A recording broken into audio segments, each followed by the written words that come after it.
Ela transformou a música em plataforma de conexão, negócios e impacto. Produtora cultural, empresária, jornalista e musicista. Criadora de projetos que fortalecem a economia criativa e conectam artistas, produtores e mercado. Idealizadora de um dos principais encontros da cadeia produtiva da música no Brasil, o TUM Festival. Mais do que acompanhar a cena, ela ajudou a construir caminhos. Ela fez da música um negócio, da cultura um ecossistema e da conexão uma estratégia. Mas, acima de tudo, é alguém que construiu pontes entre artistas, público, negócios e futuro. No episódio de hoje do Pode Convidar, a gente recebe Ivana Tolotti. Mais um episódio do Pode Convidar e hoje eu estou muito feliz porque a gente vai falar de música, que é um assunto que a gente ama falar, né? Ivana, bem-vinda, um prazer te receber aqui. E aí, para começar, antes da gente falar de trabalho, que a gente vai falar muito de trabalho, eu quero saber quem é Ivana Tolotti, né? Quero que você se apresente aqui, porque tem muita gente que não te conhece, ou quem não te conhece desse jeitinho. Que legal. Bom, primeiramente dizer que o prazer é todo meu de estar aqui. Adorei o estúdio, adorei vocês aqui, produção, comunicação. É um espaço novo, né, do Pode Convidar. Projeto importantíssimo para nossa cidade, para o nosso estado. É mais um canal de comunicação, né, em tempos de mudanças tecnológicas. E quanto mais veículos, né, é muito bom, né, para toda a cidade, para todos nós. Que bom. Então, parabéns pelo projeto e me sinto honrada. Obrigada. De receber esse convite. A gente também, por você estar aqui. Obrigada, tá muito lindo, parabéns. Obrigada. Bom, eu sou uma entusiasta, né, uma apaixonada pela música, pela cultura, pela arte e pelas pessoas, porque a cultura, ela é feita de coletivos, né? Ninguém consegue montar um espetáculo de teatro sozinho, um show, um documentário, um filme, né? Então, desde muito cedo, meu primeiro contato com a música foi aos 8 anos de idade, tocando na fanfarra da minha escola. Comecei a aprender teoria musical, né? E fiquei ali dos 8 aos 15 anos tocando nessa fanfarra, lá em Porto Alegre, onde eu nasci, onde a gente viajava pela Grande Porto Alegre, Serra Gaúcha, para se apresentar, uma fanfarra com vários naipes de metais, né, com instrumentos percussivos. Então, eu digo que o meu amor, a minha paixão pela minha profissão e pela vida, né, é visceral, e a música tem um papel fundamental, porque com 8 aninhos a gente é muito pequena, né, e ela, digamos assim, me abduziu, né, eu fui abduzida positivamente por essa conexão, por esse bem-estar, por todo o desenvolvimento mental, cognitivo, de disciplina, também de trabalhar em coletivo, né? Desde os 8 anos de idade. E aos 12, eu pedi um violão para o meu pai e ele me deu, né? E eu comecei a tocar violão na missa. Então, eu comecei a aprender meus primeiros acordes lá, tocando no grupo de jovens da igreja. Então, eu participava da banda da escola e a igreja era do lado. E o ensaio era sábado à tarde, às 6 da tarde eu ia para a igreja para poder tocar violão, né? Igreja católica. E ali também era outro coletivo, aí eu já estava pré-adolescente, né? E aí depois, na adolescência, eu comecei a estudar música, comecei a estudar guitarra. Eu sou musicista também, eu toco violão e guitarra, toquei profissionalmente muito tempo. E então eu entendo quando eu vou receber os artistas, quando eu vou fazer uma produção hoje na minha empresa, tudo que o artista sente, porque eu já toquei um banquinho violão, já toquei de duo, trio, quarteto, vivenciou tudo isso, né? Já toquei em banda grande, né? Mas também sempre tive essa veia muito forte de produtora. Mas falando de mim, né? Eu sou uma apaixonada pelas pessoas, pela música, pela cultura, pela arte, pela vida, adoro a natureza. Adoro essa ilha que me acolheu desde os anos 2000, eu cheguei aqui com 26 anos.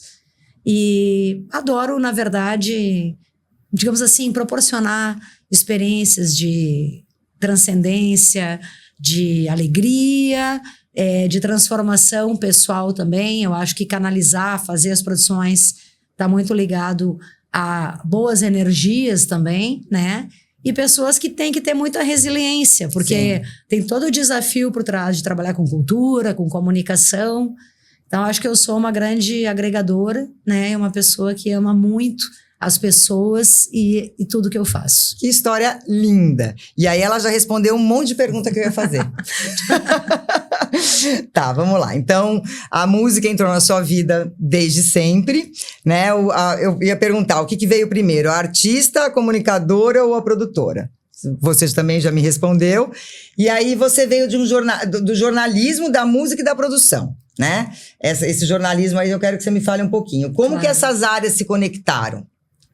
Foi tudo muito natural, né? Porque a partir do momento que eu comecei a tocar na banda do colégio, aquilo foi uma escola fantástica, né? Eu costumo brincar, né? Falando um pouco da empresária, depois já volto ali para... Que a minha primeira cota de patrocínio eu vendi quando eu vendia brigadeiro para arrecadar fundos para a banda. Delícia. Então eu era a pessoa dessa banda com 10, 12 anos que ficava na escola, uma escola pública, né? Vendendo brigadeiro, vendendo bolo para os colegas para arrecadar fundos para o coletivo. Então eu conto nas minhas palestras hoje que o desenvolver a habilidade de conversar com as pessoas, de pedir para comprar, e aquilo era pelo coletivo. Então a gente arrecadava fundos, às vezes tinha um show para fazer, não tinha um ônibus, a gente precisava alugar. Tinha colegas que não tinham uniforme, a gente precisava arrecadar fundos para poder comprar o uniforme caro da banda. Ivana fazia brigadeiro. Alguém fazia, não era eu que fazia, acho que era minha mãe que fazia, ou outra colega fazia, mas eu pegava a caixinha e ia oferecer para todo mundo e tinha sucesso. E aí, disso, né, a empresária. Depois, trabalhando também no grupo de jovens da igreja, a gente sempre tinha, né, queria fazer uma festinha de garagem. O clube do bairro onde eu nasci, eu fiz muitas festas, ainda amadoramente, né? Mas eu comecei a trabalhar no departamento jovem do clube. Porto Alegre não tem praia, então a gente, muita piscina, um calorão danado. Então eu fazia luau, fazia festa de garagem, fazia festa com banda. E eu tenho fotos desse tempo ainda que eu tenho que colocar em acervo já muito cedo. E aí o que aconteceu? Quando eu entrei na faculdade de jornalismo, né? Porque eu adorava televisão também. Então, eu colecionava a revista da TV do jornal Zero Hora. Eu adorava celebridades. É engraçado, já desde criança eu adorava ir no supermercado, ler as revistas, ficar folhando. Papai, busca pão e leite. Eu chegava a demorar.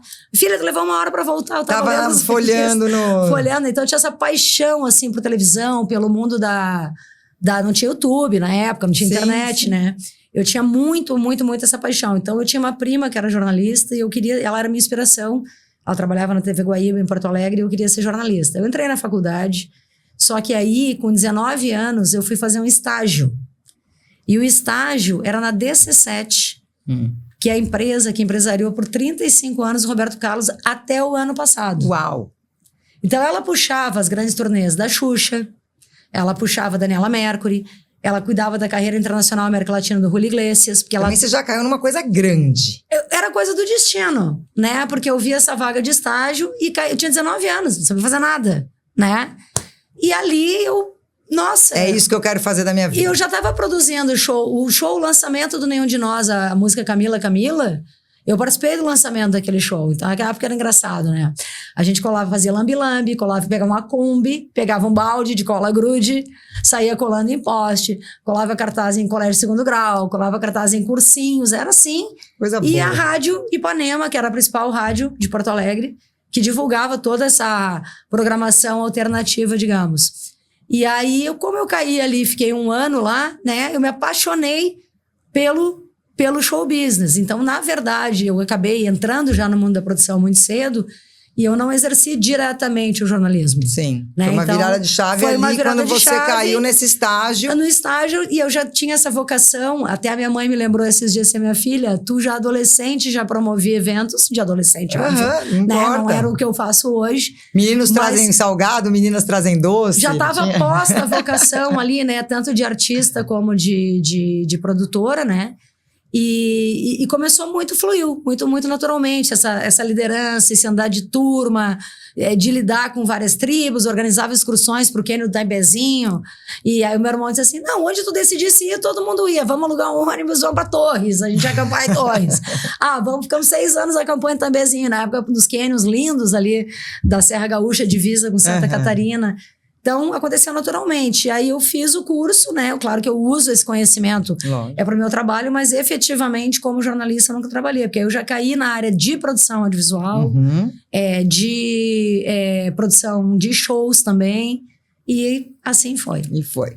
Qual foi o seu primeiro grande desafio profissional? Tudo bem que teve vários desafios nesse caminho todo aí que você contou já do início, mas qual você considera até hoje, assim? Não sei se tem como falar isso, se você consegue ter um marco ali. Tem um marco, assim. O grande desafio foi que quando eu tinha 24 anos, eu perdi o meu pai. Né? Eu perdi meu pai novo, com 62 anos, e ele era uma grande referência para mim, né? Então, foi um baque, né? Foi muito, muito rápido a perda dele. E eu fiquei bastante abalada, normal, toda a família ficou. E eu queria sair de Porto Alegre. Eu não conseguia conviver, né, com a memória dele, com a casa que eu nasci, né? Eu precisava dar um giro. Então, eu tinha dois caminhos na época. Até vou contar aqui uma coisa que eu soube agora, há um mês atrás, pela minha mãe. Eu queria ir para a Suíça, estudar música, porque eu tenho um tio que mora na Suíça, mora desde aquela época já. Estudar música porque eu era encarnada, eu tocava bem, eu estudava harmonia, improvisação, eu tive banda de garagem, eu toquei em festivais, já com 18, 19 anos eu tinha banda já compunha, já tinha parceira letrista, eu compunha um instrumental. Eu tenho isso gravado, tá? Eu tenho 3 fitas VHS, eu tenho que localizar pra gente trazer 3 shows da época, pelo menos eu tenho gravado. Quanta coisa a gente tem pra falar aqui. E aí, verdade, é uma carreira bastante profunda, digamos assim. Emocionante até. Até eu vou lembrando também. E aí, então, teve essa divisão ali, né, de eu querer sentir que eu tinha que... Eu não chamado, acho, do universo para que eu fosse para outro lugar. E eu queria muito para a Suíça, entrar no conservatório, para ser musicista mesmo. E aí, tinha aqui em Florianópolis, estúdio aqui no Rio Tavares, a TVI, foi uma das maiores produtoras de conteúdo audiovisual de Santa Catarina de todos os tempos, até hoje não teve outra, né? E uma amiga minha trabalhava nessa produtora que fazia esses programetes que eu acabei de falar, para a RBS, fazia vídeos institucionais. Tinha 2 grandes produtoras, né? Que era a TVI e a Ocean Filmes. Que a Ocean era mais publicidade nacional e internacional. E a TVI, conteúdo audiovisual, né? Diário de televisão. Fui trabalhar com grandes diretores, já muito nova, né? E aí eu também amava televisão e queria... Só que não tinha vaga. Todo mundo queria trabalhar nessa produtora. Os profissionais do Rio, de São Paulo, que eles trouxeram para cá, de Porto Alegre, para formar as equipes. Eles formaram maquinista, eles formaram câmeras. Na época era tudo analógico, né? Imagina, uma ilha era uma fortuna. O tamanho dessa mesa. Uma câmera era não sei quantos $1000, né? E aí, num determinado carnaval, eu vim para cá, né? Através de uma amiga que era amiga dessa amiga, que trabalhava nessa produtora, que era muito forte. E eu vim passar o carnaval aqui e falei, olha, eu queria muito trabalhar, né, e tal. E aí passou uns meses e eles falaram, olha, a gente tem uma vaga de estágio, mas tu não é mais estagiário. Eu topo a vaga de estágio. Eu topo a vaga de estágio. E era assim, tipo, 100 pila, o cachê o mês inteiro, não importa. Eu pego e topo. E aí eu entrei, né, e os donos eram gaúchos também. E a gente já saiu fazendo um curta em película no Ribeirão da Ilha. A gente chegou a cenografar até a rua de paralelepípedo com terra. A gente pegou aqueles casarios e cenografou de um século atrás, né? E esse filme foi concorrer em Gramado. Que legal. Esse curta em película. E eu lembro, eu tenho fotos dessa época, eu menina correndo, e aí eu virei assistente de casting. Então, eu comecei a mapear, eu lancei muitos atores, inclusive uma que você citou aqui começou na minha mão também, quando ela chegou de São Paulo, ou do Rio, eu acho, do Rio. Comecei a mapear, a gente tinha muito convênio com a UDESC, que era celeiro de talentos por causa do curso de artes cênicas da UDESC. E aí fizemos esse curta, e aí eu fiquei em 3 meses, eu já não era mais estagiária, eu já era produtora assistente. Depois de 6 meses eu já virei produtora de casting, e aí comecei a aprender a fazer produção de casting para publicidade. E foi, né? E então eu acabei não indo para a Suíça. Eu acabei vindo para Floripa. Acabei sendo estagiária para ganhar R$100, desencanei da Suíça. Seria hoje, assim, um valor muito simbólico, mas valia muito a pena. Sim, uma oportunidade. Uma oportunidade de ouro, né? E a gente trabalhava muito, enfim. E aí acabou que eu não fui para a Suíça. E agora, mais ou menos um mês atrás, conversando com a minha mãe por telefone, ela fala, filha, tu lembra que tu queria ir pra Suíça? Eu lembro, claro, mãe. Então, assim, sabe por que que eu não deixei tu ir? Porque eu tava quase indo. Porque tu não ia mais voltar. E ela me contou agora. E eu não sabia disso.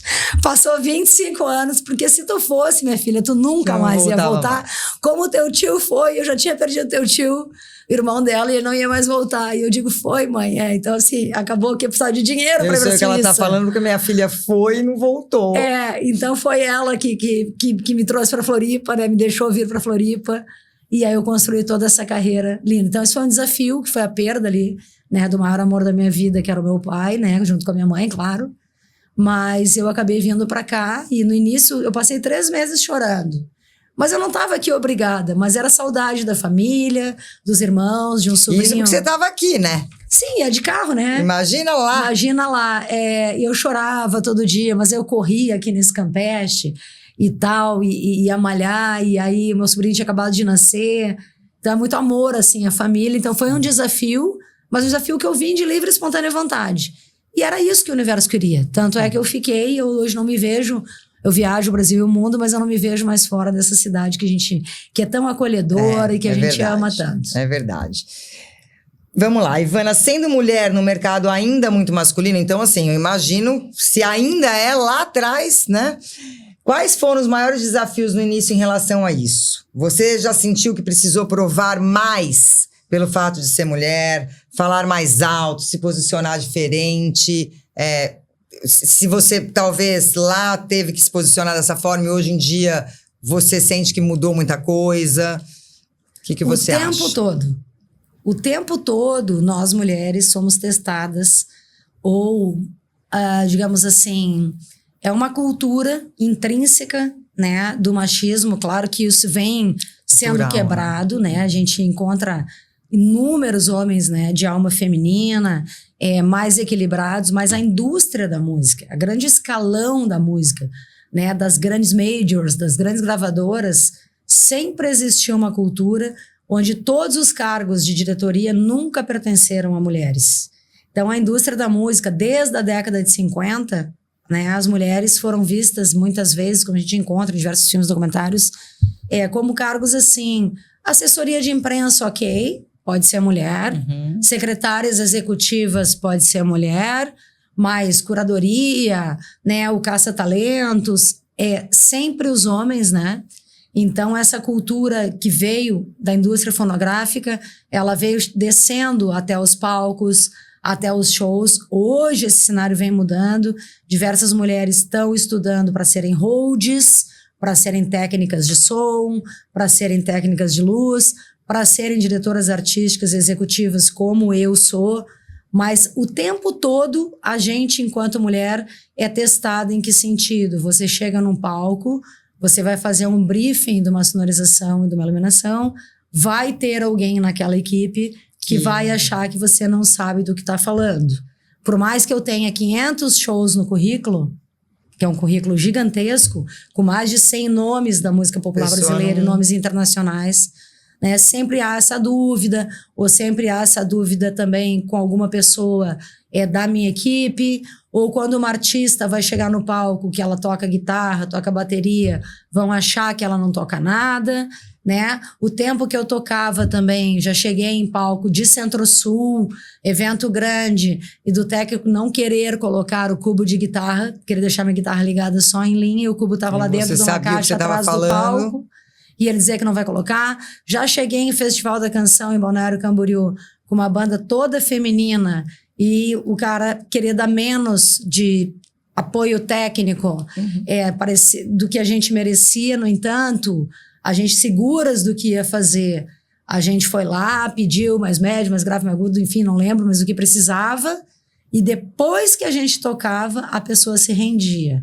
Depois que a gente executava ou executa um evento com toda excelência, né, a pessoa acaba se rendendo, mas sempre tem aquela coisa de alguma desconfiança, de algum subestimar, de algum tentar, digamos assim, também não reconhecer não reconhecer muitas vezes, né, a grandeza de cada trabalho que é feito, e não é comigo hoje mais, porque eu já sou mais velha. Sim, já se posicionou, né? E tudo mais. Mas o machismo, ele ainda está muito presente, e muitas vezes certas atitudes acontecem porque a pessoa não tem nem consciência de que aquilo é um gesto de machismo, aquilo é um gesto de preconceito, né? Então, o meu trabalho muito hoje também consiste nesse propósito, onde a gente consegue quase sempre ter de 50% a 70% da nossa equipe de mulheres, de negros, de LGBTQIA+. Se a gente não consegue indígenas aqui na cidade para trabalhar, mas a gente traz programações com indígenas para tentar justamente trabalhar essa questão da igualdade de gênero, da paridade. Então, é uma coisa que há muitos anos já a gente vem abrindo espaço. Porque à medida que você abre espaço para as minorias, e isso também na curadoria, nas equipes técnicas, nas equipes de comunicação e produção, você não só está abrindo uma vaga de trabalho, mas você está abrindo um campo energético para as futuras gerações. Né? Você vai treinando, você vai ampliando. E eu tive o privilégio de, quando fui acolhida pela equipe da TVI, de trabalhar com uma equipe prioritariamente mulheres. Então, o lugar que me acolheu, né, que eu tinha 26 anos quando eu comecei, ele era totalmente democrático e inclusivo. Então, isso foi uma grande escola para mim. Eu honro muito todos os diretores que eu trabalhei, né? Diretores globais, eu fiz produções para Globo, eu fiz produções para Multishow, eu fiz produções para Band, eu fiz produções para Casa de Cinema de Porto Alegre, eu fiz mais de 3 longas, eu fiz mais de 30 curtas, muitos filmes publicitários. É uma pena ter essa divisão, né? Porque a gente tem homens incríveis, mulheres incríveis, e aí os bons pagam pelos maus, porque, né, fica essa coisa... E o desafio, teve algum desafio que quase fez você parar? Assim, e qual foi? Por que você seguiu? Teve algum desafio que você falou assim, não, eu vou desistir. Não quero mais fazer isso. Teve alguma vez que você pensou em parar? Já vou te falar, mas só para pegar um ganchinho ali da resposta anterior, tá? O mercado vem mudando, tá? Devido a várias mulheres... empreendedoras e empoderadas em todo o nosso país, né? Essa realidade do preconceito, do machismo, ela vem mudando, vem amenizando, né? Ainda existe, mas vem mudando. E os homens vêm contribuindo muito para essa mudança também. Só para a gente terminar assim num tom de que já melhorou muito, né? Mas a cultura, claro, como toda cultura, é aos poucos. Né? Então, eu penso que a gente pode chegar ainda num mundo mais equilibrado. Eu também espero que sim. E eu acho que tem melhorado, sim, em todos os aspectos. Inclusive, o que eu tenho gostado muito de ver é que eu tô vendo a consciência masculina também. Exato. Enxergar isso. Né? Porque a luta da mulher existe, a gente tá vendo, né? Tá, já há alguns anos vem, né? Há bastante tempo. Mas o homem, a gente começou a ver agora que tem muito homem tomando frente disso também. É muito necessário, como a campanha agora contra o feminicídio, né? Onde muitos homens, né? Inclusive grandes personalidades... se posicionaram. E era necessário se posicionar, porque nada melhor que um homem para demover o outro, né?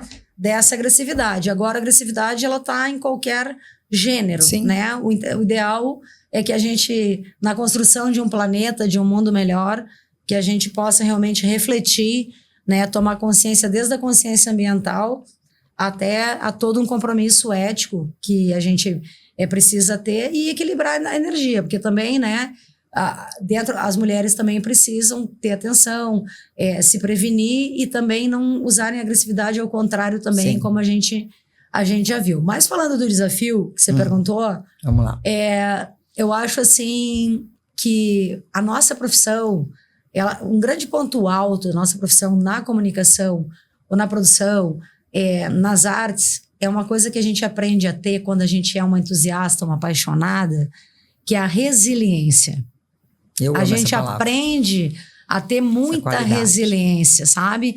A resiliência que eu adquiri já desde jovem, trabalhando com grandes profissionais, que é a resiliência que eu procuro passar para a minha equipe. Nós precisamos fazer o que precisa ser feito pela entrega.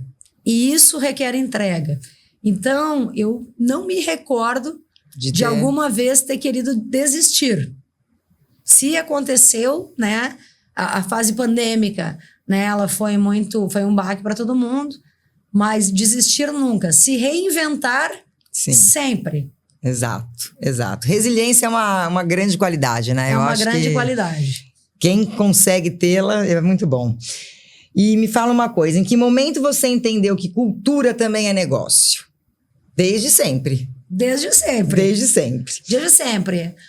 Porque você acha que tem muita gente que ainda romantiza o trabalhar, a música, o trabalhar e a relação trabalho-música. Tem muita gente que romantiza isso. Você acha que existe todo esse romantismo? Óbvio, porque é uma coisa que você tem que ser sensível, tem a emoção e tudo mais. Mas como que você falaria sobre essa coisa do trabalhar em relação à música ser um negócio? É um trabalho. Como outro qualquer. Como outro qualquer. Porém, tem um lado diferente que é a emoção. Você quer dizer, seria emoção a palavra? Seria. Sensibilidade. Sensibilidade, né? Na verdade, todo artista, quando ele começa a criar, né? Quando ele começa a compor, começa a pintar, começa a desenhar, dançar, enfim, né? Vem a paixão, né? Vem a paixão, vem aquela intuição, vem aquela sensibilidade. Quando você se desperta com uma vocação para arte, para música, enfim, né?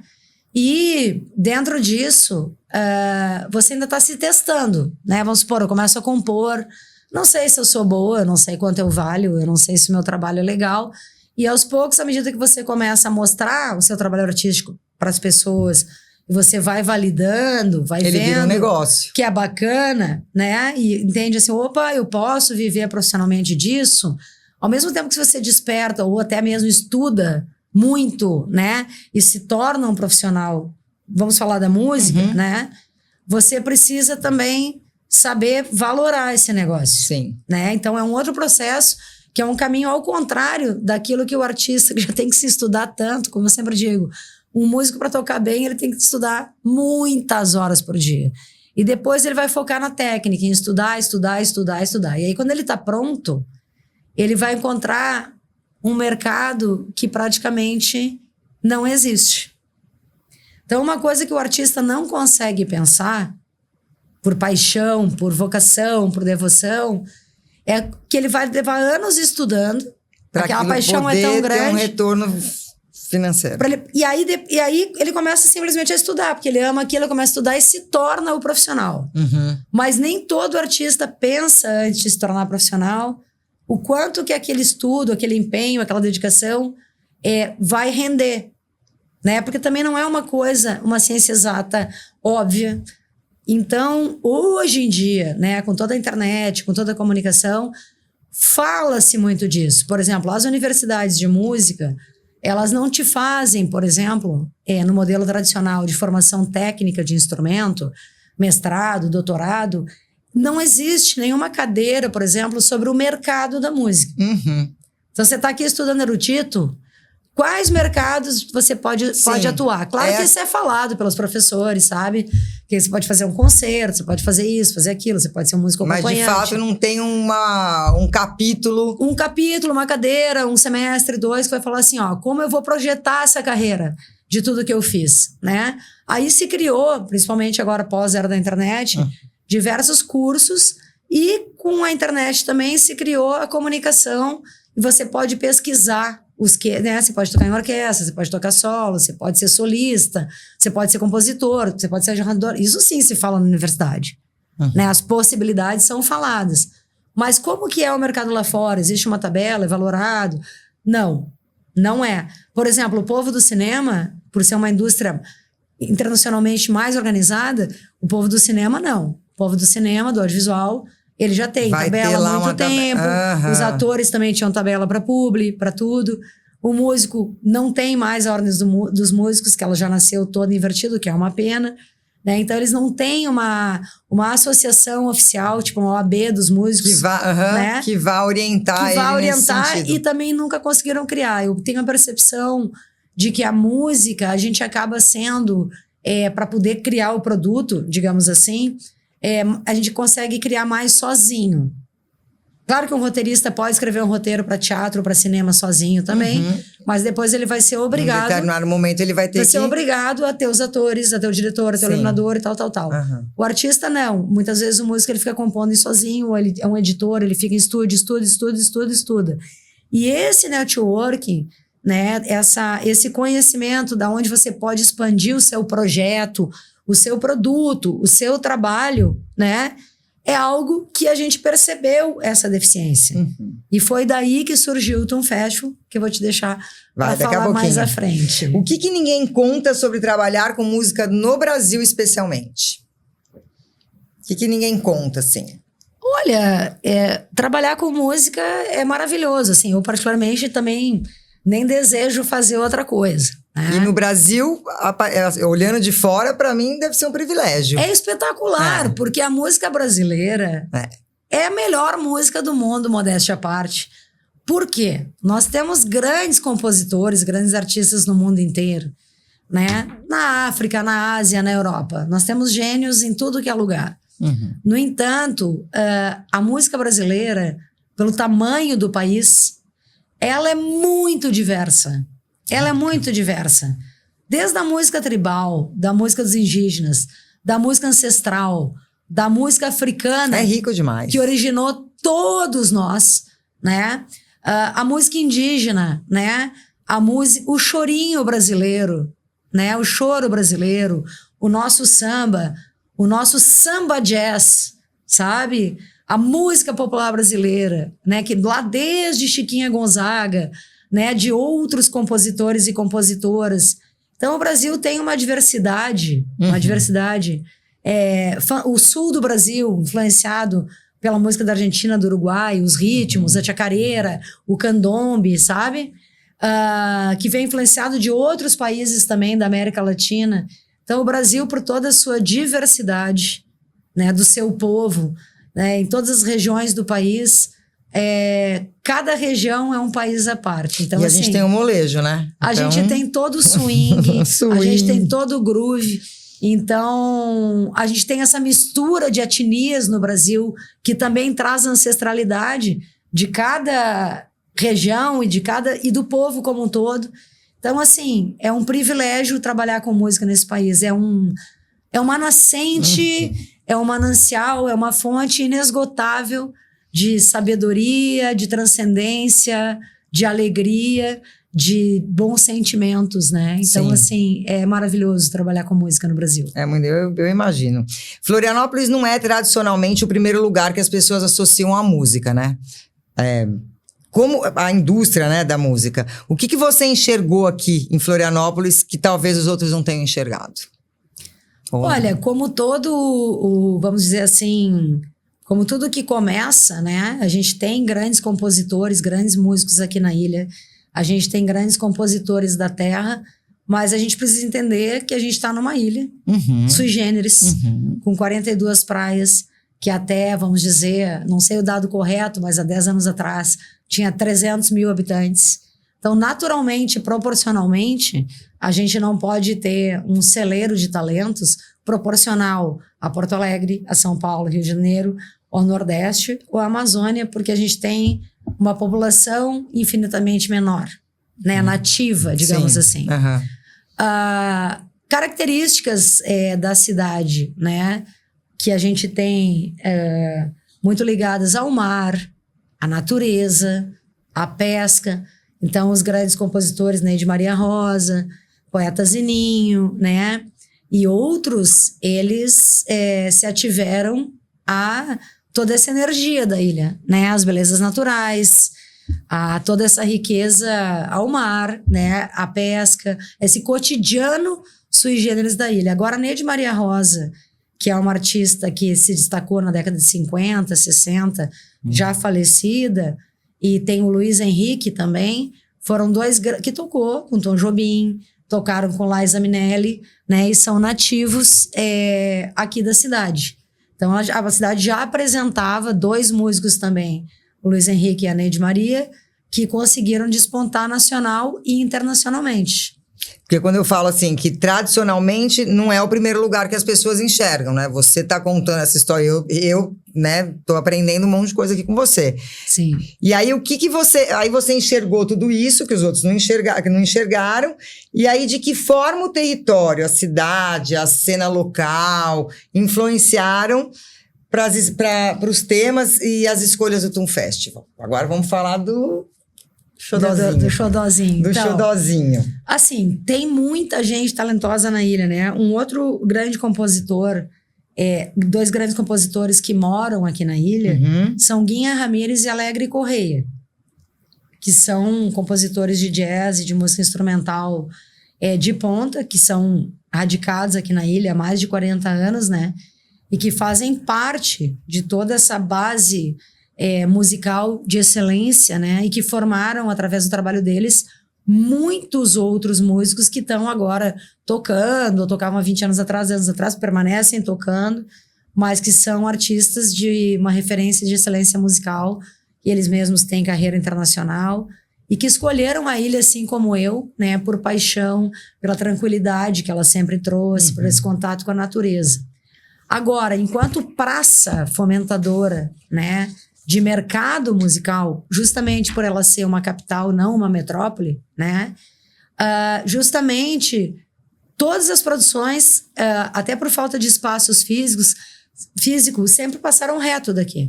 Então, as grandes exposições iam para Porto Alegre, todo mundo sabe disso, para Curitiba, para São Paulo, e elas não tinham espaço, né, para se fazer grandes shows em Florianópolis. Então, o que acontece? Para a música de Florianópolis despontar, a primeira coisa é o seguinte: eu crio, componho, e me apresento aonde?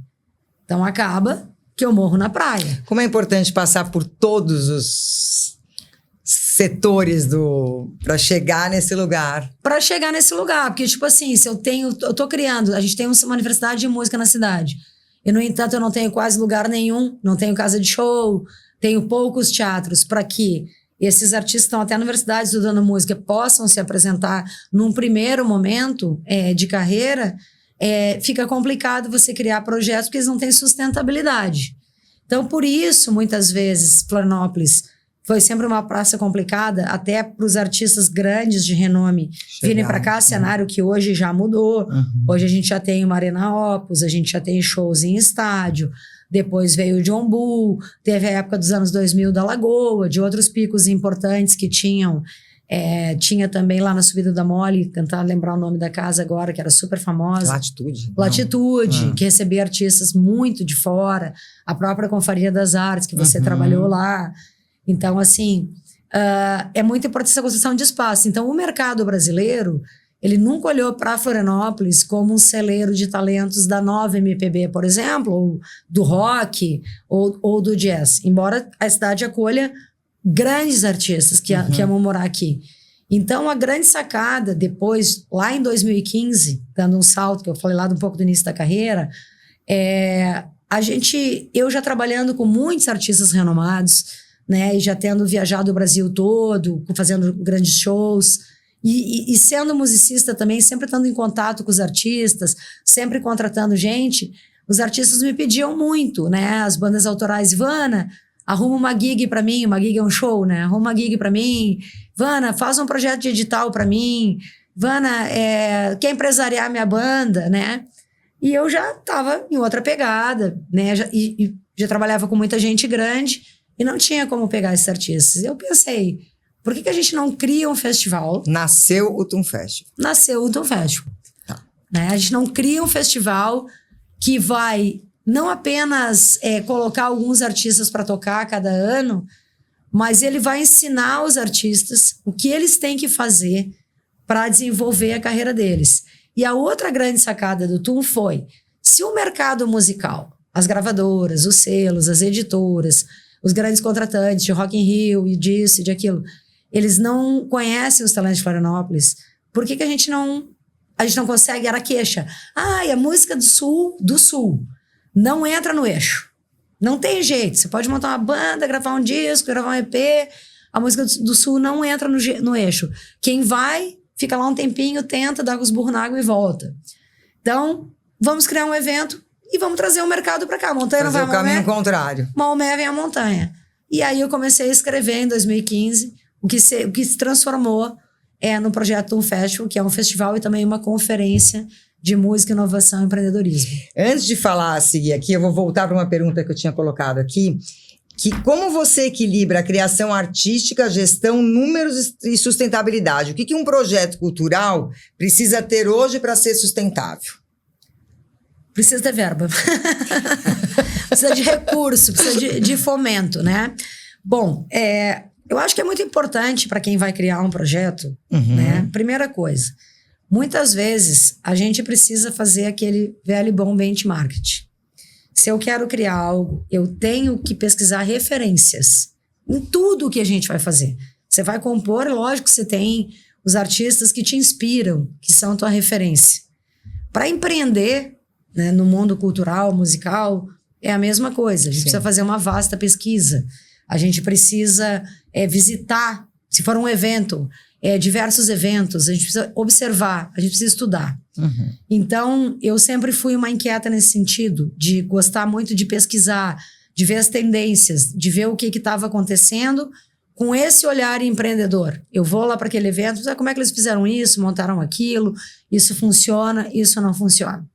O outro ponto também hoje tem vários cursos, né? Até eu tenho um, depois eu falo, para a gente aprender a estruturar bem o projeto.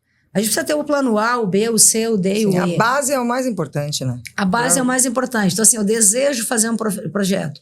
De que formas eu posso subsidiar? Eu posso subsidiar com verba direta, eu posso subsidiar com lei de incentivo? Posso. Mas para pleitear um projeto de lei de incentivo, qual é a documentação necessária que eu preciso ter? Qual é o know-how que eu preciso ter? Então, o que eu falo sempre? Quer empreender, começa pequeno. Começa pequeno. Começa formando base de parceiros. Faça um pequeno evento. Tijolinho por tijolinho. Tijolo por tijolo. Estrutura. Faz uma festa para os amigos. Depois vai fazendo outra. Vai aumentando. Vai pesquisando. Porque o que é muito importante para dar certo, né? Qualquer projeto, inclusive de gestão de carreira musical. Você tentar entender minimamente, buscar esse conhecimento, porque ninguém nasce sabendo. Eu não nasci sabendo. Eu aprendi tudo com grandes mestres que eu tive, e o que eu não tive eu fui buscar.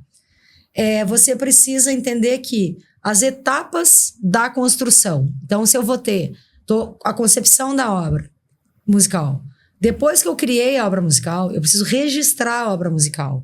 Gerar o ISRC da minha música, que é o código que, quando eu jogar ela para a nuvem e distribuir ela digitalmente, que vai monetizar aquela música que eu fiz. E além de monetizar, antes disso, preciso proteger a minha obra. Sim. Então, ainda mais hoje em dia. Ainda mais hoje em dia, para que você tenha ali o registro, proteja a obra. Depois disso, você vai cuidar do lançamento dessa obra. Você vai ver se você quer montar uma turnê com aquela obra. Você vai precisar ver as pessoas que você vai precisar ter para te apoiar naquilo. Mas aí o artista vai dizer, pô, mas eu sou sozinho, eu não tenho grana, como é que eu vou fazer isso? Então, é inviável. Porque você vai ter que... às vezes é difícil olhar que você vai precisar de mais gente para te ajudar e você pensa, puxa, eu não tenho recurso, né? Mas assim, precisa entender como outras pessoas que um dia não tiveram recurso como você, como é que elas conseguiram chegar lá, como o Emicida, por exemplo.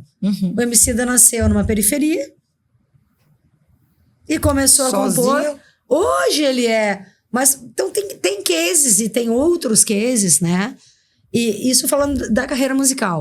No empreendedorismo cultural, é a mesma coisa. E aí eu vou ter que entender as etapas que são quais. Eu vou idealizar um projeto, vou botar um sonho no papel, eu vou definir o que eu quero fazer, que data eu quero fazer, como eu quero fazer, qual é o meu público-alvo. Sim, todo um projeto, realmente montar um projeto para tudo, né, Ivana? De empreendimento, qual é o meu público-alvo, quanto que vai custar esse projeto, sabe? Os recursos humanos necessários, os recursos de outros fornecedores necessários.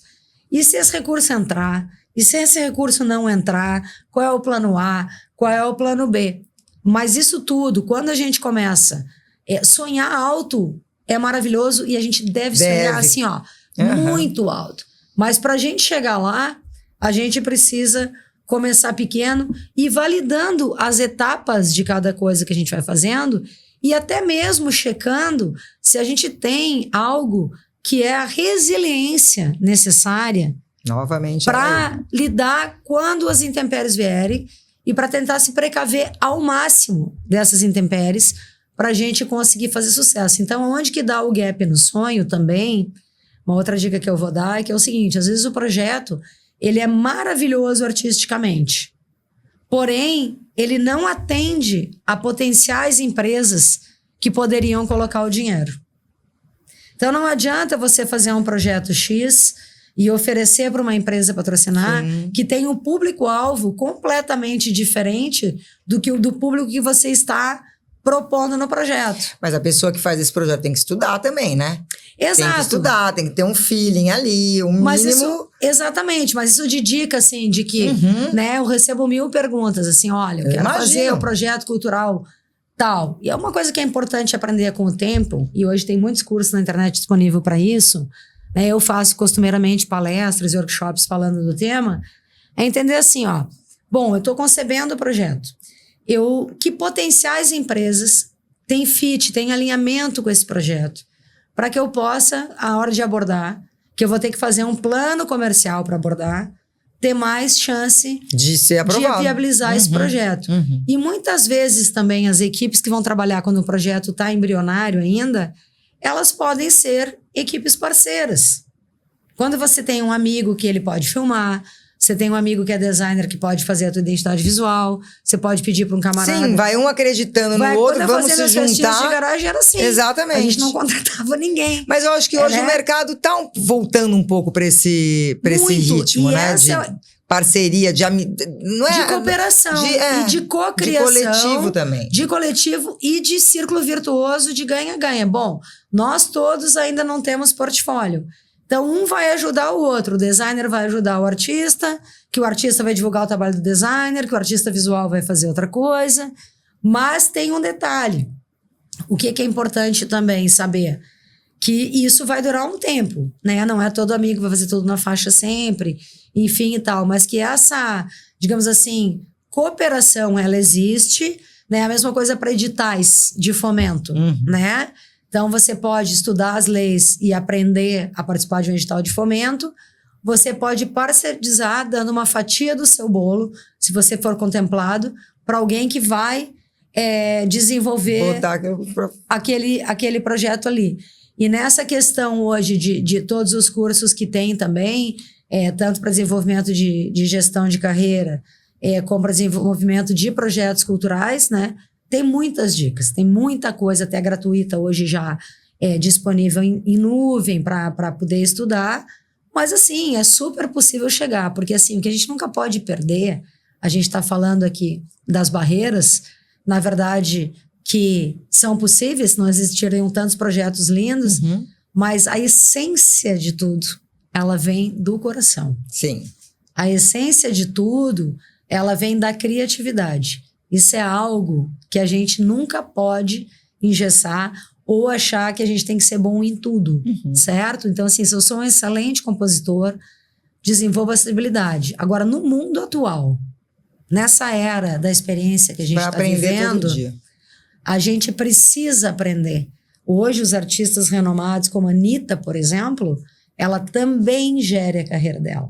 O correto é qual? É o artista que cria, que compõe, que dança, ele se dedicar àquilo. Aquilo que ele... No entanto, se ele quer desenvolver uma carreira, seja ela qual for, existe uma coisa que é fundamental e que ela é fundamental também para alavancar a música de Santa Catarina e para que ela comece a pertencer efetivamente como celeiro de talentos ao cenário da música popular brasileira e que ela entre num movimento como já foi o rock gaúcho, né, como já foi o axé music na Bahia, como está sendo agora a música da Amazônia, como está sendo a música de São Paulo e o samba no Rio e o choro, enfim. É muito importante que a gente tenha uma coisa fundamental, o network. E esse network pode ser lá na tua banda de garagem. Você pode ter 16 anos, pode ter 18, pode ser 20. Você tem que ir construindo rede. Porque se você se isolar, entende? Tentar fazer sozinho, o que precisa? Desenvolver o networking, sair de casa eventualmente, assistir show de outros colegas, prestigiar, ver o que está rolando de criações também, né? Então, assim, tem muitos artistas e muitos coletivos. Hoje, a era dos coletivos, isso é espetacular, porque, ao contrário da vida artística, os outros segmentos da economia, existe associação de advogado, associação de medicina, associação de jornalistas, a Santa Cines e equipes de cinema. E a música, ela não conseguiu ainda juntar. Então, assim, claro, hoje existem várias conferências de música, como o TUM no país, daí ela consegue juntar, mas uma parcela, né? Porque nem todo mundo vai convergir no mesmo evento. Mas que o poder da coisa, ele tá quando a gente se une para além daquilo que a gente domina. Pô, eu sou um excelente violonista. Aí junta com o outro. Mas vamos juntar para ver, porque aquele outro já está circulando no Brasil, ele já está fazendo turnê no Sesc São Paulo, no Sesc Bahia, no Sesc Minas Gerais. Então, às vezes, o talento já está pronto. Ele já está com a turnê pronta, só que ele não consegue sair do chão. Mas se ele for lá, se conectar com o outro, aos poucos, tentar buscar as informações, ou frequentar conferências e congressos de música, que tem alguns no país hoje, depois eu passo essa dica aqui, ele vai receber informações privilegiadas de como ele faz para potencializar as vendas. E essas palavras venda, produto, sempre foram meio tabu no meio artístico. Música, Mas, gente, um show é uma venda. Exato. Um show é um produto. Isso não é pejorativo. Não, isso é um nome nenhum. técnico. De jeito nenhum. Né? Mas eu não sou um produto. Claro que é um produto, mas o produto não é, você não é um detergente de louça. Não, ao contrário. É um produto que vale muito, inclusive. Você não é uma chaleira, né? Você é uma obra artística, um potencial gênio criativo ambulante. E para que a sua carreira tenha sucesso, depende sim, sabe? Se o Michael Jackson não tivesse um Quincy Jones na vida dele, sabe? Já desde pequenininho, para ser o padrinho e produzir o Thriller, se não tivesse o coreógrafo, sabe? Assista o filme da trajetória da vida do Quincy Jones, um dos maiores arranjadores da música do mundo. É apaixonante, foi do produtor do Michael, do Sinatra, de tantos outros artistas. Tem que colocar uma relação, vamos fazer sabe? No final do podcast vai ter assim, que ter sem aquele cara ali, claro que o Michael era o Michael, nós falamos de Michael Jackson, não há o que contestar na excelência artística desse ser, sabe? Mas ele teve várias pessoas que sabiamente ele só buscou, o Quincy já conhecia ele desde adolescente, né, e estava em início de carreira também, e é um dos maiores produtores musicais do mundo, né? Ele teve o Quincy, ele teve o coreógrafo do Thriller, que fez a coreografia fantástica, e tantos outros que passaram na vida dele. Então, assim, a gente precisa das pessoas que vão energeticamente aparecer na nossa vida. Sim, na hora certa. Na hora certa, sabe? aproveitar. E ela vai fazer aquilo que é espetacular, ficar mais espetacular ainda. E isso, mas tá falando do Michael Jackson, tá falando, sabe, é como se falasse assim, sei lá, do Ronaldinho no futebol. Não, mas é uma... Não, mas a gente também é assim. Porque assim, tem diretores aqui, daqui a pouco você tá com um trabalho aqui em Floripa fantástico. Quantos artistas a gente lançou lá na TV que nunca tinham gravado um vídeo e que logo após aqueles trabalhos se tornaram atores profissionais e gravaram filmes para cinema aqui, cinema internacional, gravaram longa, gravaram curta, e essa pessoa era um aluno lá da UDESC. É saber agarrar a oportunidade. E saber estar aberto também, ter humildade, né? É verdade. De buscar pessoas que possam, de fato, agregar valor à tua carreira. Claro que as pessoas fazem isso, né? Eu tô dando aqui a minha opinião daquilo que eu acho que a união realmente... Sabe, a união, a troca de energia. As pessoas que aproveitem para pegar essas dicas. A troca de olhares, entendeu? Às vezes você vai ver um show de um colega, você tem uma baita, um insight ali, que assim, faltava isso aqui no meu show. Então, assim, é necessário o movimento para além da nossa bolha, porque esse é outro ponto também. Muitas vezes a gente fica muito dentro, só do jazz, eu fico ali só no jazz, sabe? Mas peraí, vamos dar uma olhada no jazz, na música instrumental, por exemplo, de São Luís do Maranhão. Gente, a música instrumental em São Luís do Maranhão, ela é música instrumental.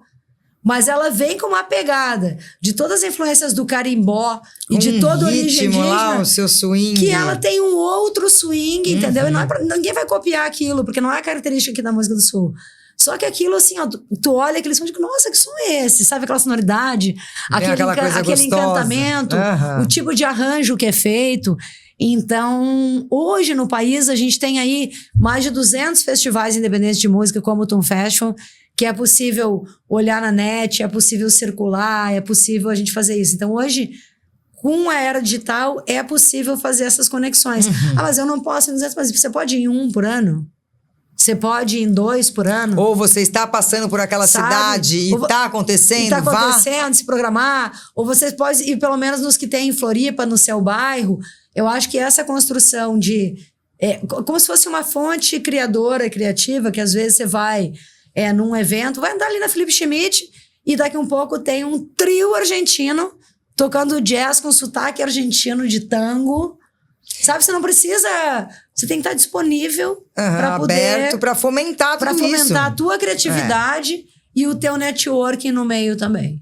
Como que funciona a sua curadoria? Como que você escolhe os artistas para o Tum Festival?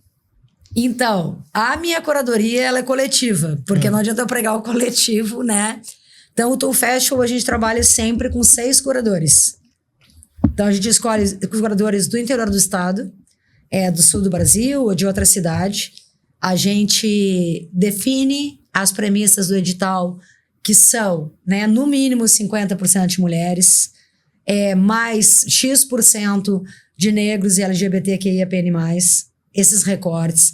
A gente define o recorte das regiões do país que tem que participar do Tum Festival. Tem que contemplar alguém da região Nordeste. Tem que contemplar alguém da região Norte. Todo o Brasil. E América Latina também.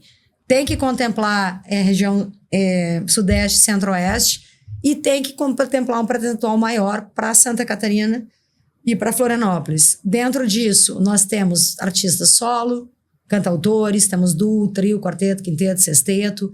Então, tem todos esses recortes, né? Porque fazer uma seleção, esse evento a gente só seleciona cantautor. Não dá, então a gente tem que equilibrar. Então, são tantos cantautores, são tantos duos, trios, quartetos, quintetos. Claro, né? Não tem que ser ipsis literis, né? Então, a gente faz um edital de chamamento nacional, super inclusivo e democrático, e tem um grande diferencial na curadoria do Tum, por ele já ser um evento grande, que a gente não trabalha, tipo assim, só com músicos virtuosos dentro da curadoria. A gente vai ter já artistas que já estão na estrada há muito tempo, a gente vai contemplar acessibilidade, se tiver um artista surdo, um artista mudo, um artista PCD. A gente vai contemplar o etarismo, o Tum sempre contempla o etarismo, tá? Isso é claro, está definido dentro da curadoria. Isso para o autoral, isso para o autoral, né? Senão a gente vai chamar os jovens, aí os artistas me falam, tá, e os velhos, como é que ficam? Não, os velhos tocam dentro do Tum. Velhos, vocês estão dizendo. Os mais experientes, digamos assim, né? E a gente faz essa colheita, tem 500, 600 inscritos de todo o Brasil e do exterior, e aí é feito um filtro. A gente faz o filtro para ver o que tem a ver, porque vem estilos que não tem a ver com o Tum, e passa isso, uns 100 nomes dentro das características, numa planilha para a curadoria. E aí a curadoria faz um filtro para chegar ali em 50, e desses 50 é batido o martelo se são 15, 20, 25 artistas, através de pontuação, e essa planilha final é compartilhada, de modo que haja total transparência interna e ética do Tum na escolha desses artistas. Então, hoje eu não me envolvo mais diretamente na curadoria do Tum, votando quem vão ser os artistas, e o meu envolvimento ele é macro, no sentido de dizer assim, esse olhar 360 para a inclusão e para a diversidade. Sim. Né? E recebendo também essa pluralidade musical toda, como esse ano, a gente recebeu o Caco Xavier de Pelotas, do Rio Grande do Sul, trazendo os tambores ancestrais de Supapo, da Negritude de Pelotas, um show de uma potência fantástica, com vários tamboreiros, e a gente colocou dentro da Galeria Lama, que é uma casa LGBT. Sabe? Então, esses contrastes. Trouxemos a Andrea Perrone, que é uma violonista solo, gaúcha, de carreira internacional, para tocar dentro da Casa Tum. Trouxemos a Iana, que é uma artista pop radicada em Florianópolis, para tocar dentro do Parece Bugio. que você tem gente espalhada por tudo que é lugar, que passa a mão no telefone e Livana, você não acredita, eu tô aqui em tal lugar, acabei de ver. É todo o tempo. Me manda, nossa. É todo o tempo. Que é lá no final de semana que você vê, que você olha, que você... todo dia, né? Artistas de todo o Brasil e do mundo, e isso é fantástico, porque é assim, ó... Eu também sempre disse para pessoas assim, tá, mas Ivana, por que tem 25 artistas no Tum autorais e por que 18 são de fora? Se a gente quer colocar os nossos artistas em outras praças, em outros estados e outros países, nós temos que saber ser anfitriões. A partir do momento que eu trago um artista da Colômbia para cá ou dois, e ele vai tocar no Centro-Leste, os artistas locais já vão fazer amizade com ele. Sim. E assim como a gente está recebendo ter a troca, eles... para voltar naquele movimento. E já aconteceu. Já teve artista aqui da ilha que já circulou todo o Nordeste através da rede que construiu no TUM. E que já também foi tocar na Argentina, no Uruguai e no Paraguai, da rede de festivais independentes segura que construiu no TUM. Então, eu digo assim, às vezes tem um produtor aqui do Nordeste que tem um festival de heavy metal, porque tem o Abril Por Rock, que é um grande festival do Recife. Mas por que eu vou falar com aquele cara se ele é heavy metal? Acontece que esse cara é o cara que lançou o Chico Science Nação Zumbi e ficou 20 anos com ele. E ele é um super produtor que hoje também é apaixonado por heavy metal, mas ele sabe na cidade dele quem são os produtores de outros estilos. E assim como eu. Quando hoje a gente tem a Casa TUM, que é a nossa casa, que é uma casa para shows de contemplação, mas eu continuo mandando shows para a Galeria Lama, para o Bugio, para o John Bull, porque eu sei quem são os produtores. Então, quando o artista me contata, então ensinar a ter essa visão, esse despertar. Ah, mas eu falei não deu nada porque não está no tempo. E não é numa primeira conversa. A gente precisa construir relacionamento. E esse relacionamento, quando você vai para uma conferência como o TUM, você fica 4 dias em imersão, com 25 diretores de festivais brasileiros, uma rede de confiança do TUM Festival, né? Que tem assim, ó, o cara que lançou o Patufu, o cara que lançou o Jota Quest, o cara que lançou o Raul Seixas, deve ser demais. O cara que lançou a Rita ficar ali Lee. no cantinho, assim, só vendo. E eles estão ali com a gente, 4 dias à disposição de todos esses artistas e muitos outros que trabalham na indústria, que vêm para cá para quê? De coração aberto, porque no fundo, esses profissionais todos, como por exemplo o Max Viana, que é um grande produtor musical, que é filho do Djavan, produtor musical, diretor do Prêmio Multishow, que é um dos maiores prêmios de música do país hoje, ele é guitarrista. Então, quando ele vê um jovem de 20 anos tocando guitarra, ele tá vendo ele também, assim como eu também tô vendo. Então, o que a gente mais quer é ver esses talentos se desenvolverem, e o que eu mais quero também é que talvez eles não tenham que viver tantos obstáculos, né? Como a gente tá na era da informação. Naquele tempo, a gente tá ainda, quando vinha um fax, a gente ficava feliz. Opa, tem um fax. Recebi um fax. Recebi um fax, né? Então, a gente poder achar atalhos, mas com profundidade e excelência. E vou te dizer, viu? Essa geração que tá chegando, ela tá vindo ninja, tá? Ela tá vindo ninja. Eles são muito talentosos. Eles pesquisam tudo, eles têm QI elevado. E eles estão, assim, tem muitos jovens de 20, 22, 24, 18 anos tocando e cantando. A gente vê todo dia na internet, né? E tocando a palma, tocando muito bem. Eu tinha perguntas de bastidores aqui, mas eu tô achando elas tão pequenas perto desse mundo que você tá me apresentando. Imagina, aqui. Fica à vontade. Mas assim, ó, por exemplo, eu até passaria, porque eu tô encantada, assim, com toda essa... Obrigada, com essa nossa conversa. Aqui à disposição para contribuir. É assim, o que pesa mais nessa curadoria, né? Então, eu já entendi que você hoje tem e é muito bom ter e acreditar nessa equipe, né? Que você não teria como estar até hoje lá olhando, escolhendo. Ouvindo 500 bandas. Né? Então, assim, o que pesa mais? É a inovação, é o discurso da pessoa que está ali se apresentando, a qualidade artística, a diversidade que você falou que você leva muito em consideração, o mercado. Já houve polêmicas ou críticas na hora de uma escolha de um artista, de uma música, de um posicionamento que teve que ter ali? Um quer, outro não quer, um acha, assim... É só um pouquinho dos bastidores, assim, que dá uma curiosidade. Olha, o mais difícil nisso tudo é quando a gente precisa funilar o filtro. O que aconteceu em 2023? Foi muito... A ideia era a gente selecionar 20 artistas independentes, que já é um monte para 4 dias. Porque se você vai ter 4 dias, 20, é 5 shows por dia. E são 5 shows por dia que os players convidados têm que assistir atentamente. Então, eles passam o dia na conferência, fazendo palestras, workshops.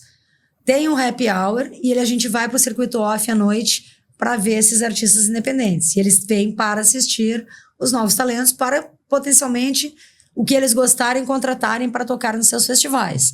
Então, são 25 players, diretores de festivais, assim como eu, e eu vou pro deles. e também contrato artistas de lá para tocar aqui. Quando a gente chegou em 2023 com 600 inscritos do Brasil e da América do Sul, a gente teve que tirar 100. Aí depois ficou 60, mas é com aquela dó. Quando chegou nos 60, a gente não queria tirar nenhum. Nenhum, entendeu? A gente queria ficar mais... Como é que você vai em 4 dias colocar... 60, fazer passar o som, não tem como, entendeu? E fazer as pessoas que têm que assistir estarem no mesmo lugar. E aí, a gente espremeu, porque a grade do evento, esse é o ponto. E a verba para montar mais palcos. Lá o projetinho que você fez no começo, para chegar aqui. Para chegar aqui. E aí a gente decidiu, que é uma maluquice, tá? Colocar 25 artistas autorais. Para 4 dias é muito. É muito. Considerando que as pessoas certas que vão ouvir. Porque quando o showcase, que é o que a gente faz no TUM, que são shows de 20 minutos, ele é quase um pitch do artista tocando ao vivo. Então, quando você vai mostrar para o produtor do Raul Seixas, que tem 60 anos de indústria fonográfica, ou o produtor que lançou Elis Regina, que estava aqui em 2023, ele faleceu ano passado, infelizmente, um salve aqui, uma homenagem no céu para Ti Patinete, né, que lançou tanta gente, ele ouviu uma música, 2 no máximo, ele já sabe a orientação que ele tem que dar para aquela banda. E no TUM ninguém vai votar. A gente vai contribuir para amadurecer aquele projeto com feedback construtivo. Não tem pontuação, não há competição. Né? Então, a gente trabalha na curadoria tanto com bandas que já estão prontas para circular. Digamos assim, pronta. Vai trabalhar com a mais ou menos pronta e vai dar chance para aqueles que estão realmente no embrião, mas que eles precisam subir num palco para também ter esse portfólio. Senão, quando ele vai participar de um edital, onde é que você já tocou? Em lugar nenhum, mas que é uma banda ali nova, não importa a idade dos componentes, mas que ela tá nascendo bem, que ela já tá num caminho legal de composição, mas que ela ainda não tem a estrada de palcos de festivais para tocar. E então, que se você não der oportunidade, não vai ter. Só que os festivais, em geral, não dão. Porque já preferem colocar artistas com base de fãs e tá tudo certo. Mas o TUM tem esse coração de mãe, então ele dá a chance ali para 2, 3 bandas que estão ainda saindo dessa fase embrionária, que já estão com o show, já estão com as suas composições, mas que estão formando base e deve ser rede. Bom demais ver eles ali em cima do palco. É muito bom, mas o que a banda precisa ter? O que o artista precisa ter? O ideal, quando ele vai tocar no festival, ele realmente querer ter uma carreira musical. Porque tem isso também. Tem artistas que se unem e que eles não têm essa pretensão e tá tudo certo. E a pretensão é ter uma banda de hobby para tocar em alguns lugares. A pretensão é tocar no bar do bairro. A pretensão é tocar só na sua cidade. E tem excelentes músicos que fazem isso por opção. Assim, não, eu não quero viajar, sabe? Eu quero tocar aqui, eu quero viver de música aqui, e para mim tá bom. E tá tudo certo. Agora, aquele artista que ele realmente quer alavancar a sua carreira profissionalmente, é esse que a gente quer no TUM. Porque o que a gente quer fomentar? A gente quer fomentar a cena de Santa Catarina. A gente quer ajudar que nomes da cena de Santa Catarina possam ter êxito e possam ser de grande diferencial. Os novos nomes de Santa Catarina são fulano, beltrano e ciclano. Então, quanto mais o festival abre espaço para esses artistas, dá seu palco para esses artistas, e tem a possibilidade de contratação desses festivais, desses artistas, é o artista que já está de preferência com uma turnê montada para sair circulando. Esse é um público do TUM Festival. E o outro é o que deseja montar uma turnê. E o que deseja montar uma turnê lindo, como a Peda, por exemplo, que é uma artista daqui, que a Peda, ela teve num TUM, não lembro, em 22, eu acho, e lá ela recebeu todo esse treinamento que ela foi buscar desde a ideação da obra musical, da concepção criativa ali para criar as músicas, até a circulação dentro de um festival. Não é que a menina faz tudo o que tem que fazer e ela chega em 23 com um show lindo, intimista, pronto, que fala de gordofobia e afeto e amor próprio. E ela chega no ano seguinte com todo esse aprendizado e coloca na roda e me dá um depoimento espontâneo, porque eu nem sabia que tinha rolado tudo isso. Ela era mais uma pessoa que estava participando. Silvana, graças ao TUM e aos palestrantes que estavam lá dentro, eu consegui fazer essa montagem de todo esse trabalho. E foi ela que viajou para o Nordeste apoiada por essa rede também, e agora está aí no mercado, trabalhando e se tornou uma artista profissional. Então, quem deseja construir uma carreira pode aprender dentro do TUM, e quem já tem uma carreira pode fazer network dentro do TUM e armar circulações. Agora, tudo isso é um trabalho que a gente tem que fazer de base, no sentido de como é que monta o portfólio, como é que cria a rede networking, como é que faz a distribuição digital. Tem muita informação em nuvem, mas nada como você tá, como no TUM desse ano, com 2 advogadas de ponta de direito autoral, contando todas as tendências do direito autoral do ano dentro do evento. Você tirando suas dúvidas ali, uma veio do Mato Grosso, outra de São Paulo, a Keila, né? Você tirando todas as suas dúvidas, que são advogadas que trabalham em grandes entidades de classe brasileiras, né? Então, eu vou contar, por exemplo, uma coisa que a Bruna Campos falou. Se eu quiser gravar a música de alguém, se eu quiser gravar a música do Djavan, se eu quiser gravar um pedaço de uma música do Djavan, como é que eu faço? O que acontece? O que acontece, entendeu? Então, às vezes, você não vai encontrar na nuvem. Mas aí, tudo são gatilhos, são ganchos dentro dos festivais. Então, hoje no Brasil, pessoal, existem várias feiras de música que você pode dedicar. O TUM ainda é totalmente gratuito, que você pode dedicar 3, 4 dias da sua vida para sair dali com vários contatos, com vários pontos de informações. Você pode conhecer artistas de outros estados que você pode, e aqui do interior do estado de Santa Catarina também, do Rio Grande do Sul, que você pode construir festival vai te levando para o outro, né? Para o outro, que é o caso esse ano. Teve o Bento Jazz Wine, Festival em Bento Gonçalves, na Serra Gaúcha, do Carlos Badia, grande amigo meu, que levou o Felipe Coelho, que é o violonista jazzista, e tocou lá agora há 1 mês, 2 atrás. Já levou o Mazin Silva de Blumenau, já levou para o festival dele. Eu acho que esse é o grande, a grande coisa dos festivais mesmo, né? O grande propósito. As conexões. Você já recebeu prêmios importantes e reconhecimento nacional. O que isso representa para você de verdade, assim, lá no coração? Quando você ganha aquele prêmio. É uma alegria muito grande, né? Porque para produtores do meu tamanho e até artistas, a gente tem poucos prêmios. Eu já me sinto naturalmente uma profissional, uma pessoa premiada, porque a vida inteira eu fiz aquilo que eu amo. Então, eu costumo dizer que eu sou totalmente realizada com aquilo que eu faço.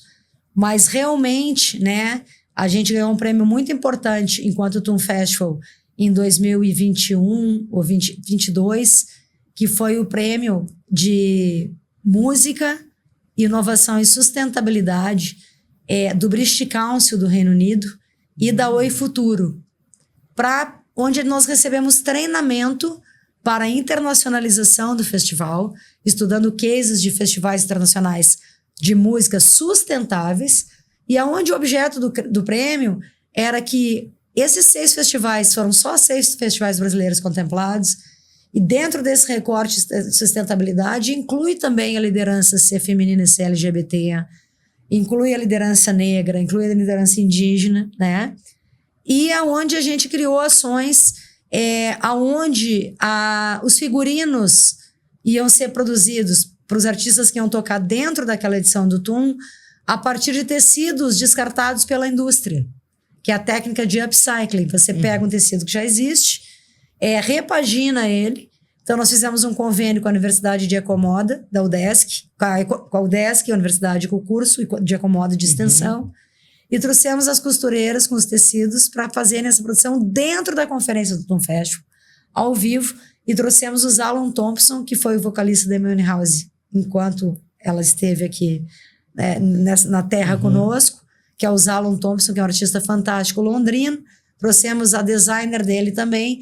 Ficamos esses 4 dias convivendo e a gente ganhou esse prêmio, então, de inovação e sustentabilidade. Então, foi um prêmio internacional que o TUM ganhou, por ele já ter esse desejo de construir um futuro melhor, pensar nas carreiras, pensar no outro, ter empatia, né? É também uma questão de sustentabilidade, de ecossistema, de ética, e também ganhar o ano passado, que eu não esperava, né? Existe o Prêmio Profissionais da Música de Brasília, e foi criada, que é um prêmio fantástico, que tem 100 e poucas categorias, porque é uma sacada do Gustavo, o organizador de lá, de contemplar quem está nos bastidores.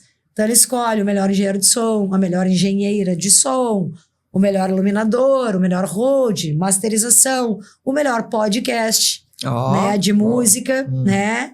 Então ele abre para comunicação também, ele abre compositores e compositoras por regiões, porque o Brasil, como esse manancial de infinito de talentos, né, tem muita coisa para premiar, e aí eles criaram uma categoria especial para produtor e produtora executiva. E essa categoria foi votada pelo júri do prêmio, pelos próprios produtores musicais e gente de gravadora. E aí a régua é muito alta, porque as colegas que foram escolhidas, a gente foi escolhida, na verdade eu fui comunicada que eu ia concorrer, né? Eu falei, gente, vai ser bem difícil, porque assim, quando você vai ler os currículos, né? São currículos espetaculares, né? De quem está participando. Então, assim, já ser convidada já é um prêmio, né? E aí, então, eu venci junto com outra produtora de São Paulo, que também tem um currículo fantástico, que é a Heloísa Aidar, que é prima da Mariana Aidar. E teve essa sincronicidade, que uma semana antes eu tinha produzido o show da Mariana Aidar aqui, e na semana seguinte eu ganho o prêmio com a prima dela, e ela estava vendo o prêmio Mariana Aidar, torcendo pela prima. Então, assim, o reconhecimento vindo de colegas de todas as regiões do Brasil, eu acho que é muito importante para o Tom Festival, que foi o projeto que me colocou nesse lugar.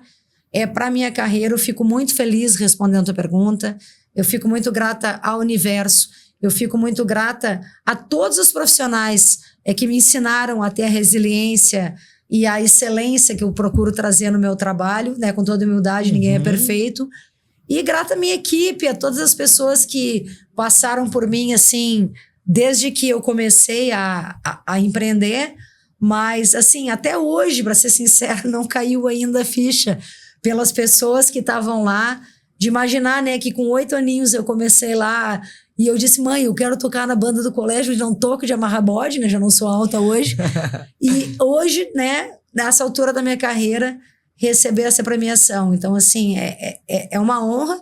E também ganhei o prêmio de melhor produtora de evento do Floripa Airport, né? O ano passado. Sensacional. No 24 do ano passado, né?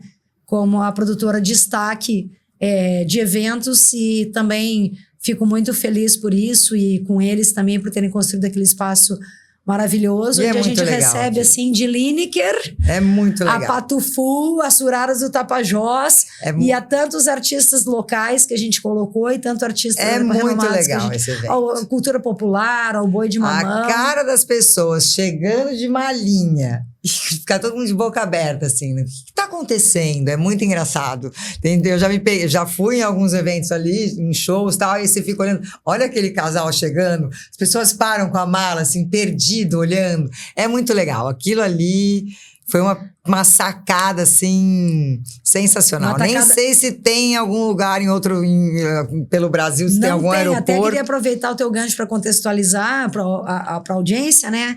Que Florianópolis tem o primeiro aeroporto com praça de eventos do Brasil. É sensacional. Então, quando a gente vai fechar algum artista que ainda não tocou no aeroporto, diz, não, mas o show é no aeroporto. Se o show é no aeroporto, aonde no aeroporto? Eu já fiz um vídeo, né? Quando eu desembarquei no aeroporto, mostrei assim, você vai descer a escada rolante, você vai sair no desembarque.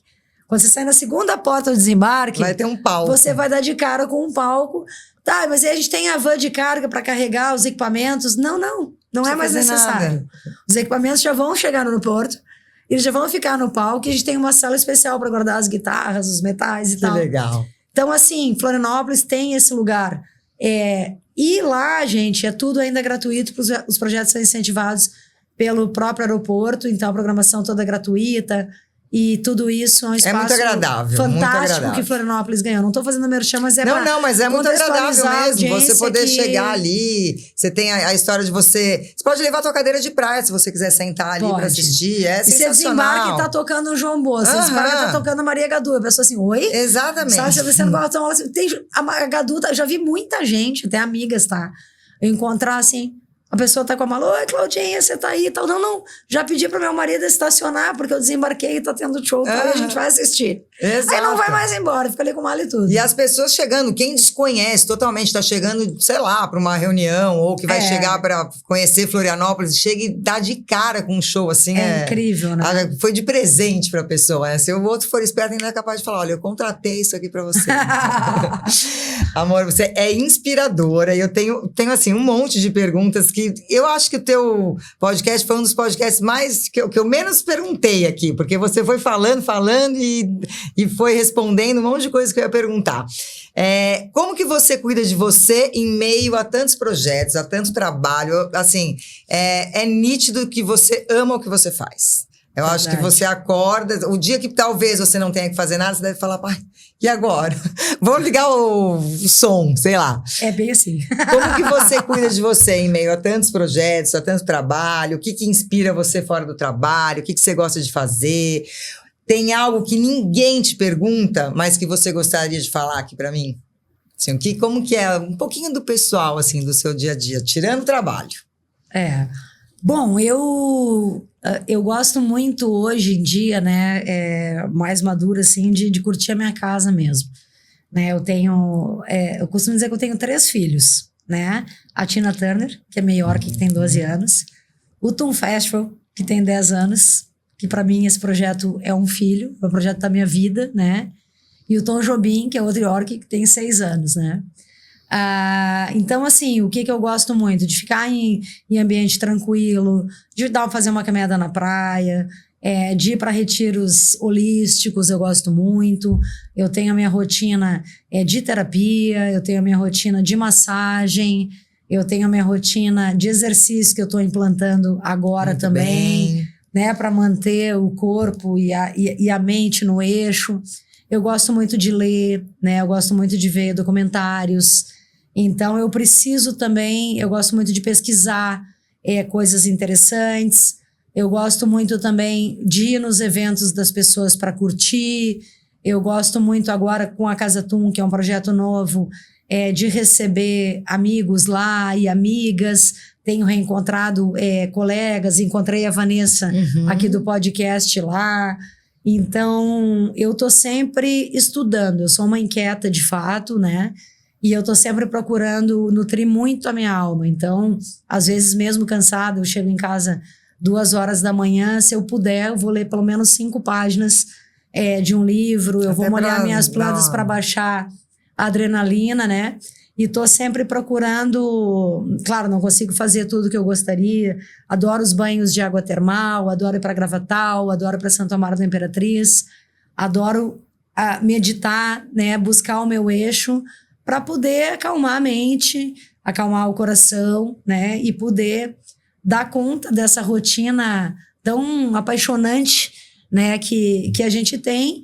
E também porque se você tá nessa liderança, né? Se o universo me deu essa oportunidade de ter esse talento, né? De construir tantos projetos e tudo mais, que eles começaram pequenininhos. E lá da estagiária, eu sempre gosto de contar isso, né? Para chegar até onde eu cheguei e fazer tudo o que eu faço, que é, por exemplo, contratar 1.200 pessoas direto e indiretamente no ano de 25, que foi o que a minha empresa fez, mais de 15 eventos, atendemos mais de 60 mil pessoas, levando a música democrática e gratuitamente, né? Tudo isso é a potência de uma empresa 2.5 de cultura, música e inovação. A gente precisa estar bem para poder também buscar... Não pirar. E equilibrar, né? E poder contribuir com a equipe, dar o norte, poder pedir ajuda quando precisa. E eu tenho uma equipe maravilhosa, né? Uma equipe 80% de mulheres, né? Como a Vanessa, que está aqui me apoiando nesse momento. E então, é incrível. Então, eu gosto de fazer tudo isso. E adoro também tocar, adoro cantar, adoro fazer saraus. A gente tem um piano aqui no estúdio, pra quem não sabe. Ela chegou, ela viu o piano, ela parou, ela largou a bolsa, sentou ali. Assim, tem uma alma de artista aqui bem forte. E isso que eu te perguntei, se tem alguma pergunta, né, que ninguém nunca te fez. Deve ter um monte de pergunta que todo mundo faz sempre. Tem alguma pergunta que você gostaria de responder que nunca ninguém te fez? Olha, não, Alguma acho coisa que você... Eu acho você muito transparente, ó, né, aqui Sim. te conhecendo pessoalmente, e você fala, e é uma coisa bem... Se eu não tinha alguma pergunta, você elaborou a resposta sem eu perguntar.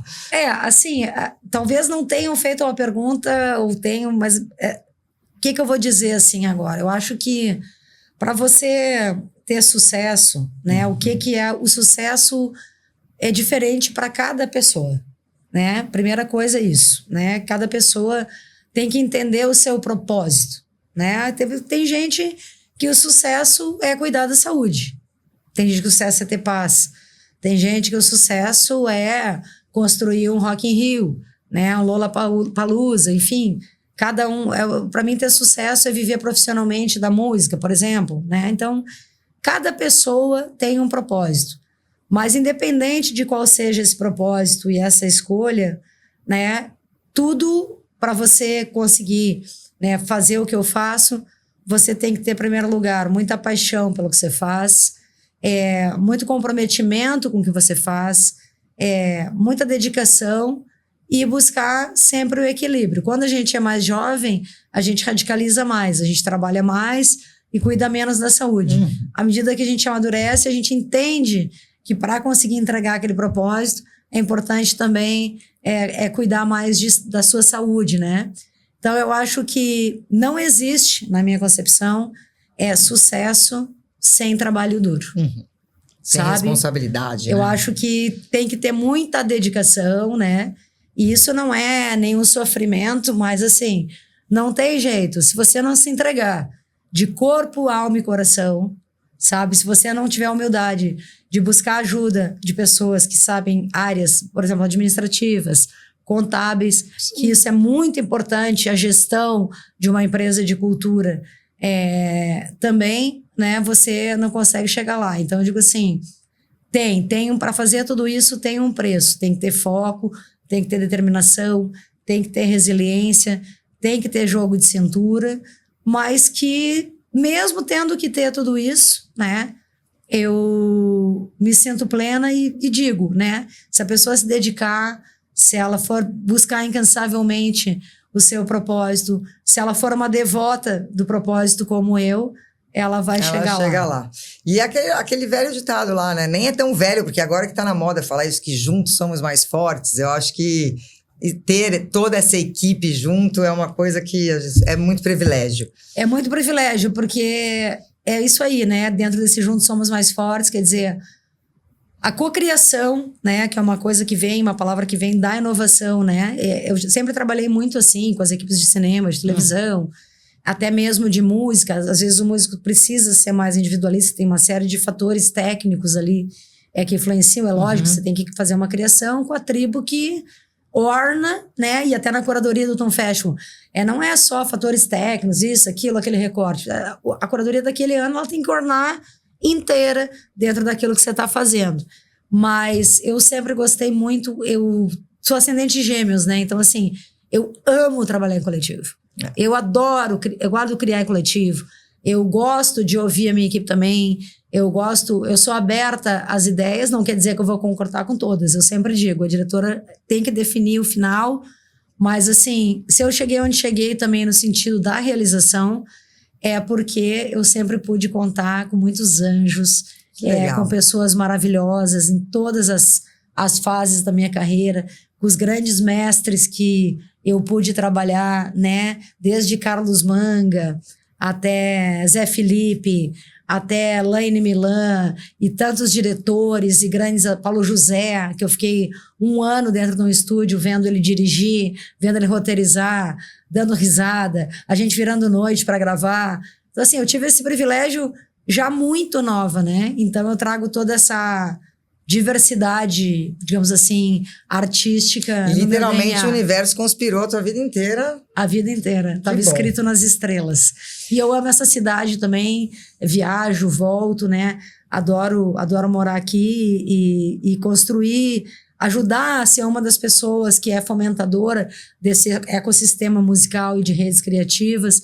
E para finalizar, construir agora a Casa Tum, né, que é o hub criativo que a gente acabou de lançar. Ia te perguntar agora, onde que as pessoas podem acompanhar seus projetos? Vamos lá. Vamos lá. Casa Tum.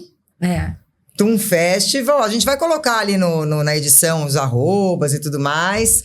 Os que vem por aí, você tá agora, o mais novo é a Casa Tum. É a Casa Tum. Tá. A Casa Tum é um hub criativo e um bar, né? Um hub. O que é um hub? É tipo um espaço cultural. Um local que tem uma sala de aula com 50 lugares, tem outra sala de aula com 30 lugares, para palestras, workshops, masterclass, para encontros de cocriação. E ele tem um bar com um palco também para pocket shows, para shows de contemplação. E ele nasceu para ser um local que vai fazer ações menores, pocket, que o Tum Festival faz no seu grande festival, na sua conferência sempre em novembro, para que a gente pudesse ter uma programação permanente, né, de construção de educação na música, na economia criativa e de conhecimento o ano inteiro, com toda essa teia, essa rede colaborativa maravilhosa que a gente construiu no Brasil e na América Latina, e também para que a gente possa receber artistas do Brasil e da América Latina o ano inteiro, e é lógico, os prata da casa, de Floripa, de Santa Catarina. Então, para acompanhar a Casa Tum é no @CasaTum, né? Que vai estar disponível o nosso hub para quem quiser alugar espaço para dar aulas, workshops, oficinas, masterclass. Mais um lugar cheio de oportunidades. De oportunidade, né? E o nosso palco para fazer saraus, para fazer pocket shows. Nós vamos receber agora, no dia 30 de janeiro, nada mais nada menos que Robertinho Silva, que é um dos maiores bateristas brasileiros, que tocou 25 anos com Milton Nascimento, tocou com outros grandes artistas, uma lenda viva da bateria brasileira. Vai estar dia 30 de janeiro na Casa Tum, né, acompanhado de músicos locais aqui e muitos outros artistas que a gente vai receber lá também. Então o projeto agora é a Casa Tum e já na sequência vem todo um calendário novo que o pessoal pode estar acompanhando, né, nas redes @ivana.tolotti, @tumfestival e @casatum. Todos os lançamentos que virão pro ano. E a gente vai estar junto ali, de olho, para poder divulgar também. Ivana, que prazer. Eu estou encantada com a tua trajetória, com a tua história. Obrigada por compartilhar com a gente toda a sua trajetória, seus projetos, toda essa tua vibe. Realmente estou encantada. Foi muito bom te conhecer pessoalmente. A Van fala sempre de você e eu falava, mas eu tenho... Como que eu vou conversar? Como que eu vou falar com ela? Adorei. Essa conversa foi muito boa. Batendo um papo. A nossa conversa, eu acho que mostra quando a gente tem um propósito, a gente une, né? O propósito, a estratégia, a motivação. A gente chega lá com toda certeza. Eu queria agradecer de verdade a tua presença. Foi enriquecedor para o nosso canal. E é isso. Termina aqui mais um episódio do Pode Convidar. A gente poderia ficar aqui mais uma hora conversando. A gente pode até combinar outros episódios. Trazer algum artista aqui junto também. Também vai ser para enriquecer ainda mais o nosso episódio. E aí vocês seguem a gente lá no nosso canal, se inscreve no YouTube. Vai estar ali todas as especificações dos canais da Ivana também. E até o próximo episódio. Obrigada. Obrigada. A gente que agradece. Parabéns também. Eu fico muito feliz de ver o estúdio de vocês.